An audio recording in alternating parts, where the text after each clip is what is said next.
Howdy folks, this here is about a 6-year review on this AM25S American log splitter. This one here has got the 24-inch throw, it's got the log lift.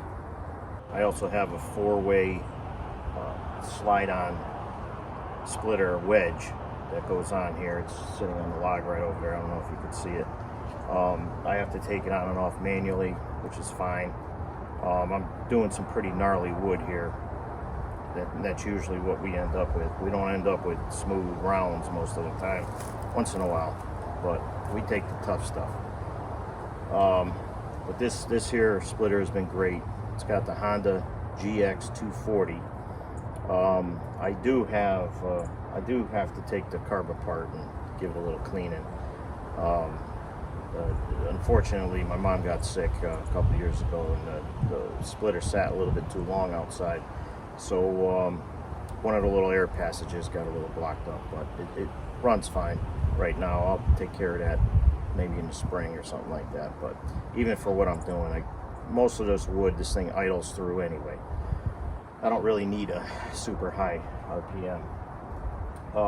The log lift here, which I'm sure you've seen in some other videos in the beginning of this video, but this thing I believe is rated to lift about 600 pounds. I mean, it'll lift up a log big enough to flip the log splitter over. This is only a horizontal splitter, which for me, I don't have the best back in the world, and I did recover from a back injury, but thank God I had this splitter because I can just easily roll the rounds onto the wedge or the lift them, and they roll relatively easily onto the base. By working this in a standing position, I can do that all day long. It's that constantly bending over, lifting heavy stuff that I try to avoid with back injury. But this splitter has gone through the paces.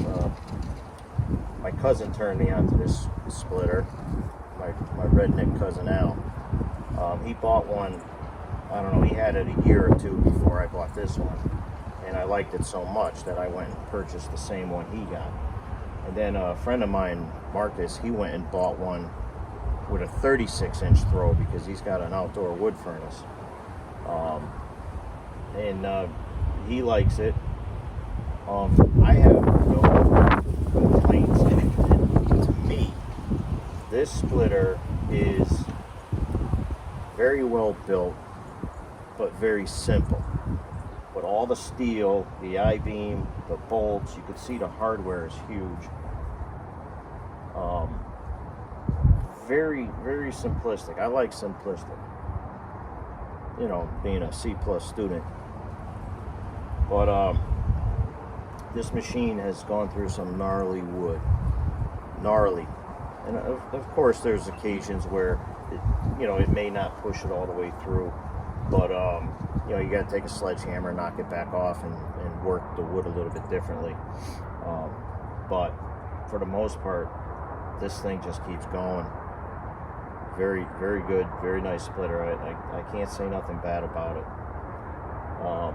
And it's been out in the weather a lot. All I do is I put a board over the top here. I'll show you before I end the video.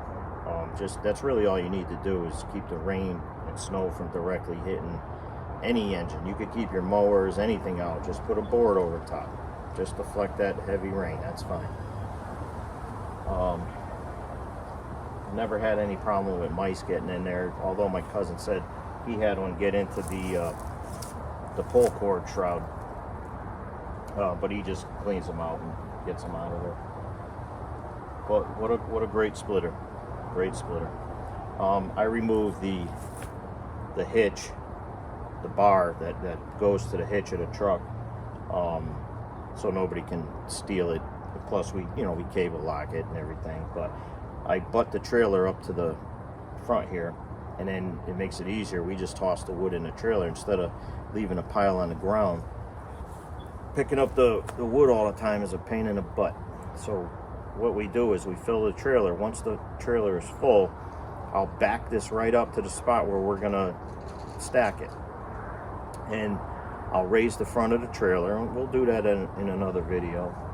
We're not quite ready to stack this yet, but we'll raise the front of the trailer. All the wood will fall down to the back here. I'll leave the tailgate shut, and that way you could just reach, stack, and you end up stacking wood 3 times as fast as you would normally if you were picking them up off the ground, and you don't have that back fatigue.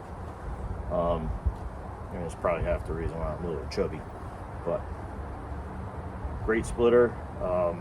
Another thing I do is, which most people can't, but I have a tractor too, which you've seen, and I use the forks, and I'll take some of these big pieces just to save a little time, and I'll actually load them one at a time onto the splitter, and that works well too.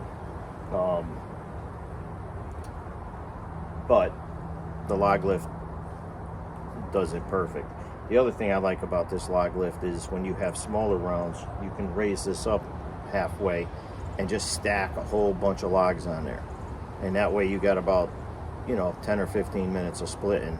Buzz right through them, throw them in the trailer, then take a quick coffee break, load it up again.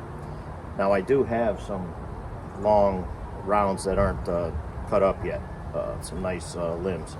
We'll get at them during the winter, but I want to finish this pile right here, and some of these junk pieces I'm going to end up either giving them away or bringing them down the dump. But all this wood is free wood is good wood for me.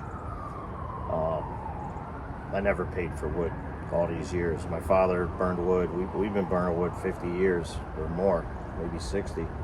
I'm only 50 years old, but I remember as a 2-year-old, I can remember being out here helping my father load wood. I miss him. He passed away with the cancer, going on 9.5 years, I think. 10 years. But we split wood for forever.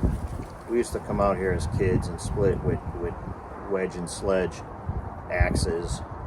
We did it all for years and years. Then we finally got an old log splitter from a friend of ours that passed away. We used that for 20 years probably, and then I sold that to a friend of mine from work, and I upgraded to this machine. And this thing here has really sped up my process and really made it a lot easier for me to do the job. But I just wanted to give you guys a review on this thing, and the Honda engines are the way to go.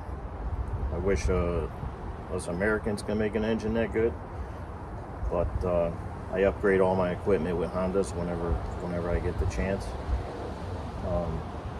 And the sad thing is, the Japanese and Chinese, they're taking all our technology and they're doing what we have the capability of doing, and we allow it to happen, and that's because of our poor representation. You got all these lifer, politicians, and they're taking kickbacks and living luxurious lifestyles. Well, we got to sweat it out. But anyway, that's a whole nother can of worms. So the setup here, I really love. It's really for me economical, and it does speed up my process, especially when you're dealing with this gnarly wood. I mean, you can see some of them rounds are 36 inches. So we're gonna end up putting our spiral bit back on the tractor probably when we put the snow blower on the tractor. So we'll knock up some of those big rounds. But it's time to go and get on to the next project.